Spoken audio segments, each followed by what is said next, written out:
مولانا صاحب یہ بتائیں کہ نماز میں جو واجب نمازیں اس میں کیا سورہ الحمد کے بعد پہلی اور دوسری رکعت میں کوئی بھی سورہ پڑھ سکتے ہیں؟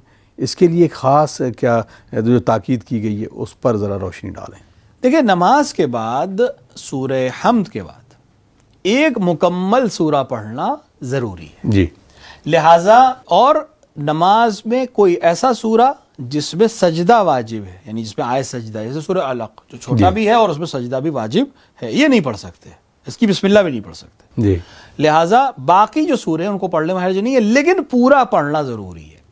لہٰذا بعض سورے ایسے ہیں قرآن میں جن کو اکیلا مانا نہیں گیا کہ وہ اکیلے پورے نہیں ہوتے، جیسے سورہ قریش اور سورہ فیل، یہ دونوں ایک دوسرے کے تکملہ مانے جاتے ہیں۔ لہٰذا کوئی واجب نماز میں سورہ فیل کی پڑھنا چاہتا ہے تو اسے الا فی قریش بھی پڑھنا چاہیے، اور اسی طرح سورہ ضحیٰ اور سورہ لیل، یہ دونوں سورے جو ہیں یہ ایک مل کے مانے جاتے ہیں نماز کے لیے، واجب نماز کے لیے۔